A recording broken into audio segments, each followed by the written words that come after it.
Well, that little Bossy Gallito was really bossy, wasn't he? Yeah. Oh my goodness. Did we learn anything from that Bossy Gallito? Did anybody? What did you learn? Tell me. He got the course and he made the beak dirty. He sure did make his beak dirty, but he got it all cleaned up for that wedding just in time. Anybody else? Yes? He was too bossy and he got bad luck. Yes, he was too bossy, and so as a result, he had a lot of bad luck. Yes? That's because nobody could have known because she was so bossy. Right, talking too bossy, so it helps to say please and thank you and take your time to ask what you want. You guys were such great listeners, so we're going to ask Dan and Mr. Rick some questions. You can ask them questions about that bird you hear in the background. Does anybody even know what kind of bird we're listening to? That's a bossy red hornbill. And once I'll let you guys ask a few questions, and then we're going to ask our friends on the internet if they have questions. That work for you guys? Yeah! All right. So I'm going to let Mr. Dan and Mr. Rick choose who they would like to take a question from. Who's got questions? Yes.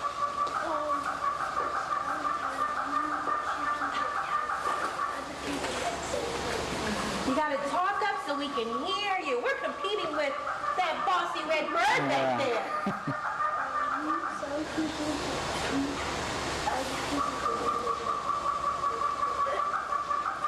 That's You're right. absolutely right. So it's a Remember comment. here, he said, you need to treat people the way you would like to be treated. And I think that you summed up the entire book. Yeah, do you have a question? I like the method of bossy to your friends because one time you might need them. Exactly, you're right. Yeah, you don't want to be bossy to your friends because sometimes you will need them. And if you're bossy, they might not help you out. Does anybody else have a question about the zoo or about the bird? Anybody? We'll go with you. What kind of bird is that? The bird you hear behind you, he's actually being very bossy. He's in the back, and it's a red-billed hornbill. It's a bird. They live in southern Africa, and what he's being bossy about is his wife is actually in a nest in this back corner. And I think what he's saying is, will you please hurry up and come out? Because he thinks he has some babies in there, but he hasn't met them yet. The hole is pretty small. It's another bird down there. I'm going to take that. It's the pigeon. What was the question again? It's another bird down there. Yeah, that's the pheasant pigeon, and she's been with us for a long time now. Now, in that species of bird, males and females look exactly alike, and even individuals. So the only way we can tell them apart is by the bands they wear. So this one is yellow light. You see it from here? That's the way we tell her apart from the others. I'm going to check to see if we have any questions from our friends on the internet. We actually do, Ms. Ernestine. We do have a couple of questions. One question is from Ms. Gomez's third grade class in Brownsville, Texas. She wants to know if they have any birds here from Texas, and if they do, what are they? We have the blue-billed curassow that was brought here from Texas. She's making pair with our blue-billed curassow male. So hopefully one day they'll have kids. Right now, today, as a matter of fact, the male's being pretty aggressive. His behavior has changed a lot. So that's a good sign. Actually, the bird Rick is talking about, our blue-billed curassow, lived at the Houston Zoo in Texas. And both of them came here so we could put them together and make babies. And then we have some birds which didn't actually themselves come from Texas, but their wild counterparts live in Texas. Things like roseate spoonbills, cattle egrets, little blue herons, all which are native to Texas and we have here at the zoo. Wow. Right. We have one other question, which has kind of been asked, but maybe not. So we have Miss Thompson's first grade class from Detroit, Michigan. She wants to know if you have an actual Bossy Gallito here at the zoo. So do you have like a rooster at the zoo? We we don't have a bossy rooster. We have a bossy chicken. And she is down at the kids' farm. She's a very, very old chicken, and she kind of rules the entire farm. So if you go down there, you will see a bossy chicken who hops around. She's actually quite friendly, but she knows that she gets what she wants when she wants it. Wow, so before we wrap up, I want to make sure, are there any more questions? Okay. Well, I think we're going to have a surprise. Mr. Rick, did you have a surprise for us? I think one of the birds is going to come out. You want to sit here and toss them, and I'll get cricket. You guys, everybody see that? I'm not sure what kind of bird it is, so let's just It's a surprise. all our friends on the internet, just give us a few seconds to find that bird. I wonder what type of bird it will be. Someone thinks it might be a parrot. Who else do you think it might be? A toucan? I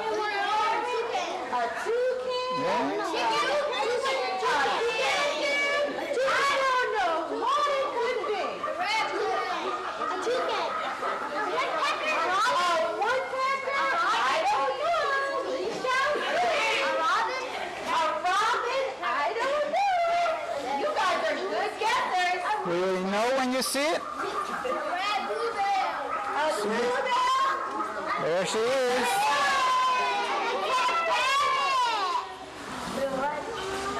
Someone in this audience guessed that it would be a toucan, and they were right. We are going to meet the National Zoo toucan, and guess what? His name is Cricket. Toucan.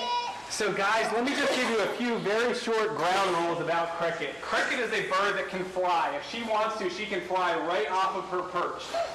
Hopefully she won't do that. We've been working with her for a few years, and she's a very well-behaved bird. But sometimes she gets a little bit nervous. So the less noise you make, the more still you are, the better chance we'll have of her being a good bird. You can see right now she's pretty happy. And one thing I do to keep her happy is give her little pieces of grape, which are her favorite food in the world. And what she's saying right now is, look at me, I have a grape. And if you look down there, there's another toucan. There's a male toucan in there who we also work with. He's just not quite as well behaved as Cricket, so he doesn't come out into the public like she does. So what do you guys know about toucans? Colorful? She's talking right now. She talks. So when you guys say talk, I think what you're saying is she's like a parrot. She talks like we do. And actually, toucans don't. Toucans, even though they're bright and colorful, and they look a lot like a parrot to some people, don't talk. This is she only has 2 vocalizations. What you're hearing right now, which is why we call her Cricket. Does she sound like a bunch of crickets to you guys? No? Oh, well, lots of kids say she sounds like crickets. That's actually how she got her name, is people kept saying, there's that bird that sounds like a cricket, so we just started to call her Cricket. She also has one other vocalization. Do any of you guys have cats at home? No? Do you guys know how a cat purrs? It kind of goes something like that. Cricket will do that too. And if you're all very, very, very quiet, I'll try to get her to do it. I can't promise that she will. Cricket? Bill?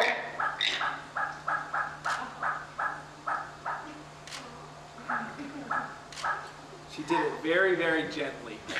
But now she's back to talking. It's an affectionate call. What I was doing, it looked like I was being mean to her, right? I wasn't. Toucans naturally do something we call bill sparring. When the male and the female meet each other, the male needs to impress the female. And he will fly over to her, and he'll take his bill and do exactly what I did. They lock bills and they shake back and forth, back and forth. And that's kind of him showing off, showing how big and strong he is, and that if she decides to go to his nest, he'll be able to provide her with lots of food, and he'll be a really, really good mate for her. So, I'm not as good as a male toucan, so I bribe her. I give her little pieces of grape, and that's how I impress her.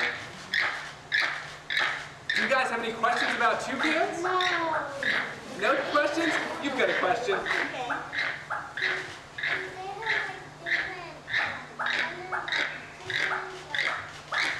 So the question is, are there different colors of toucans? And there are. every toucan species looks different. This bird is just one species of toucan. She's a keel-billed toucan. And some people call her a rainbow toucan because her bill is green and blue and orange and red and yellow and really amazing. Some people call her a sulfur-breasted toucan because her breast, her chest is yellow and sulfur is yellow, a lot like the color of your shirt. So they are this color, and then there's all different kinds of toucans. You have Togo toucans, which are orange and black. You have plate-billed mountain toucans, which are mainly black and dark blues and reds. So every species of toucan has different colors, and every and if you look at him, every keel-billed toucan, every individual keel-billed toucan has a little bit different pattern on their bill. So if you were to take a picture of a keel-billed toucan, you could actually identify it by the look of their bill. You have a question in the back, and then I'll get your question. You can't. I touch her. I don't really pet her. So a lot of people see the way I'm acting with Cricket. The question was, can you pet Cricket? She is a wild bird. And the only reason I'm doing what I do with her is I build up trust with her for years and years and years. I've worked with her every day for some time. If somebody she didn't know were to try to touch her, she would bite. So she's not like a pet dog, which you can go and pet. And what I'm doing is I'm reassuring her. I'm basically just touching her chest to let her know that everything's all right. So it's the proximity, and you'll see sometimes I put her far away, and as she gets nervous, I bring her back close to me. So based on the way she's moving around and how quickly she's vocalizing, I react to her. But again, that's because she knows me and she trusts me. If it was somebody she didn't know, even if it were Rick who came over and tried to touch her and she weren't expecting it, she'd probably try to bite. So she is a wild bird. You had a question? How you got How did we get her? She came to us. So there are about 45 different species, or 45 different keel-billed toucans in zoos throughout the U.S. And what we're trying to do is we're trying to breed them so that we can keep producing keel-billed toucans for what's an SSP. It's a species survival plan. And it's the way that we help to keep birds in captivity in zoos throughout the country so that we can have what we call sustainable populations for you guys and for your children in many years so that they will get to see these amazing creatures in zoos also. I'm going to go with his question and then with your question, and then I'm going to have to take Cricket home. I have the same question. You have the same question? Okay. So whichever one of you wants to ask it. It just swallowed the grape. She just swallowed the grape. She did. So the question, the young lady just said she swallowed the grape. Toucans eat keel-billed toucans, about 95% of their diet is fruit and heart of palm. So when a palm tree grows, it puts up a little spike in the middle, and the center of it is what we call the heart of palm. And people eat that on salads. Keel-billed toucans absolutely love that. They'll eat it all day long. And what's really neat about Cricket is I will give her this grape. Let me try to get her a big piece. And Cricket doesn't have teeth, and she doesn't have hands. So when she eats something, she grabs it in the front of her bill and she actually throws it back if she eats it. Sometimes she'll say, that grape's not good enough for me, and she'll throw it on the ground. Or she'll use her foot to rip it. Cricket. So sometimes she's a little bit crowd shy and she won't do what I want her to do. Did you see that? So she just holds it and she throws it back into her throat and then she swallows it. Okay, I'm going to go with your question and then I'm going to put Cricket back and Rick and I will answer questions. That was your question? One more question?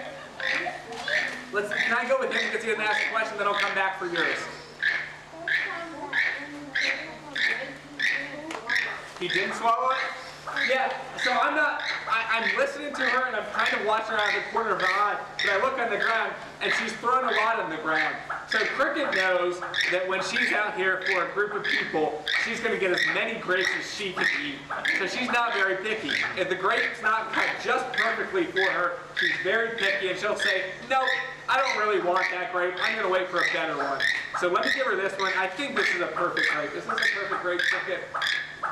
I think she's going to eat this one. Yeah? No? You're going to show off? Okay, well, because she's taking her merry time, I'm going to take her and I'm going to put her back in her house. Rick will answer some questions and then I'll come back and we'll answer together all your questions. Say bye to cricket, guys. That was goodbye, guys. Thank you, Mr. Dan. Who loves seeing cricket? Me! I love seeing cricket too. She is something else. Well, guess what? The time has come to say goodbye to our friends online. So once again, I want you to turn around and I want you to thank them for coming. And I want them to know that we are going to have RIF Live again on November 3rd for RIF's 45th anniversary. So everyone,